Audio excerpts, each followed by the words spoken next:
Сәлеметсіздер достар, сіздермен біліп жүремін каналы. Біз досым екеуміз бұл передачаға түсінбедік. Неге түсінбеді дейсіңіздер? Атақты канал, Қазақстан каналы ағылшынша программа жіберіп қойған, бірақ қуанышқа орай астында субтитрасы қазақша. Бірақ неге керісінше қазақша аудармасқа, Нұрлыбек? Бір сөзіңді айтып кетсең.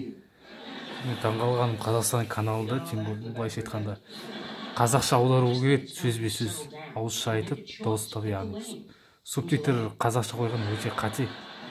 Неге десең, бұл Қазақстан каналында атына заты сәйкес келмей тұр бұл жерде. Бір жағынан алып барғанда бұл сериалдың да өте бір кішкене, қалай айтсам болады, жаңағы ұятты жерлер де бар. Сол жағынан бір тәрбие жағынан кішкене қателіктер де бар деп ойлаймын. Бір жағынан мына қазақша аудармаған өте қате. Қазақстан каналында бір сын болатын сияқты. Иә, дұрыс айтасыз. Қазақстан каналы ол мемлекет финансирует етеді. Шыны керек.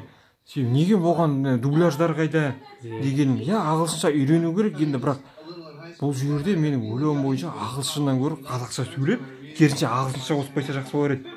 Сонда үйренуге ыңғайлы.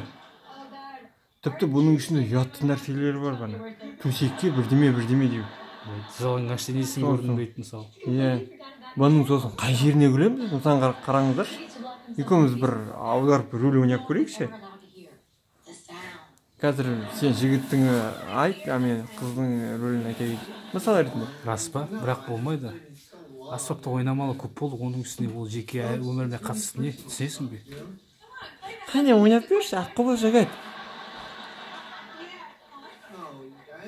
Жоқ достар, аспабым жоқ, жарайды қазір. Ал бұның қай жеріне? Қай жеріне күлеміз? Ешқандай мағынасы жоқтың. Бір жағын өте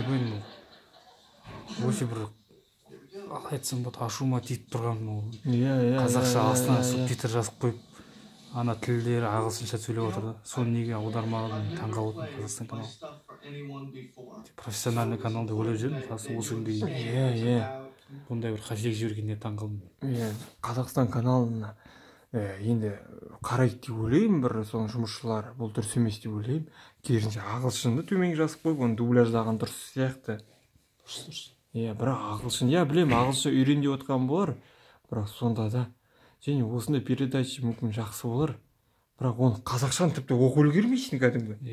Оны оқыған ештеңе түсінбейсің кәдімгі. Үлгертпейді. Үлгертпейді, сондықтан оны дубляждаған жақсы. Сол мен өзім сол айына 50 мың теңге берсе, жоқ шынында өзім дубляж жазып берем. Бұл жерде 50 мың теңгеге зато сенің атағың шығады. Дубляж деген білесің бе? Сондықтан қазір айына 50 мың берсе, өзім дубляж жазып берем. Бәрін дауысын салып берем өзім. Шын айтам. Қыздың да дауысын салып берем, еркектің дауысын. Ол оңай нәрсе. Бірақ неге соған бір уақыттарын анамасқа дегенім ғой. Қазақстанға бүкіл миллион айналып отыр, бойса қаражат. Каналға ма? Үкіметті өзі финансирует етіп отыр бұл каналды. Сондықтан ойлаймын, алдағы уақытта Қазақстан бұндай қателік жасамайтын бар. Ағылшынды оны былай да үйренеміз біз қалауымыз бойынша. Латын әрпіне Құдайға шүкір ауысып жатырмыз біз. Бұндай немқұрайлы қарамайды деп ойлаймыз ендігіде Қазақстан каналы. Жалпы алдағы уақытта осындай қателіктер жасамаса екен. Дұрыс пайдалы бағдарламалар берсе екен халыққа пайдасы тиетін. Әрине. Сосын мына қазір үндік сериалдарын көрсетіп жатыр ма Қазақстан каналы. Солардың барлығын алып тастаса екен деп өз ойым, жеке пікірім. Жалғыз мен емес, жалпы адамдар баршылық шығар осындай керек емес деген. Неге десеңіз, үнді сериалдан біз алатын ешқандай пайда да жоқ. Керісінше зиян болмаса. Анау актер Дженнифер Энистон ұқсамай ма? Кішкене темадан ауытқып қалып кетсем, кешіріңіздер анау. Дженнифер Энистон. Мынаны қара, Дженнифер Энистон. Мықты киноларда актриса. Бұл Қазақстан сен тегін алады деп ойлайсың ба? Бұны тегін алмайды, бұны сатып алады. Бір шама миллион теңгеге сатып алады. Авторский права болды. Қазақстан каналын пытырлатып тастайды, американдықтар неге біздің неміз передачамызды аласың? Авторлық құқығы бар ғой, ол сатып алып отыр ма сонда? Бұл қателеспесем, бұл передача Никелоден құқылы сияқты, есінде ма? Бір Никелоден деген канал бар ғой баяғы. Достар дейді аты сериал. Friends. Друзья, есінде ма? Бірақ орысша түрі әдемі шыққан кәдімгі. постоянно күле беріп, кішкентай балдар жақсы қарайды осы передачаны. Никелодеонда осылай жасаған жоқ қой мысалы. Иә. Астына орысша субтитр жазып, былай ағылшынша сөйлетіп, олар аударды сөйлейсіз. Иә, Неге россиялықтар. сөйтпеске деймін да. Бірақ Ең жоқ Никелодеон дегенде. ол американский. Ақшаға ауытқан жерде. Иә. Вообще ойлаймын, бір Қазақстан өз ойынан шығарған жақсы осындай передачалар. Өзіміздің қазақтың нелерін ба? Иә. Қазақ тілі мынадан кейін даму қиын сияқты. Астына оқып үлгермейсің, ағылшынша кедергі жасап жатады саған. Ешқандай пайдасы жоқ. Керісінше неге кию елін шығармайды екен осы. Иә. Қаншама талантты қазақтың нелері бар. Вайнерлар бар мысалы. Солардың басын қосып, Иә. соларға қаражат бөліп, сатып алғанша, соларға қаражат бөліп, неге соларды бір естемейсің? айтамын.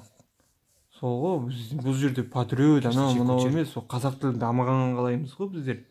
Қазақшаланған жақсы емес пе? Жаның ашиды ғой осыдан кейін. Кішкентай бала, о қарақсың, кішкентай передача балдарға арналған бұл передача. Иә, шын бұл, шын. Иә. Кішкентай балдар жаман қарайды. Никелодеон деген кішкентай балдардың каналы ғой. Никелодеоннан болды ма бұл сериал? Иә, Никелодеонде болды. Қара. Өте қымбат передача, но қателеспесем. Тіпті Индияның сериалдары бір шама миллионнан асады екен. Бірақ енді рахмет Қазақстан каналы, бірақ осындай передачалар көбейе берсін, бірақ қазақша болған дұрыс сияқты. Себебі сіздермен маған біліп жүремін. Әрине, қазақ тілі дами берсін. Егер қазақ тілін дамыған қаласаңыз, лайк басып қойыңыздаршы. Осындай. Сау болыңыздар. Пікір жасап кетіңіздер астына. Иә, өз пікіріңізді жазып кетіңіздерші. Видеоның астына.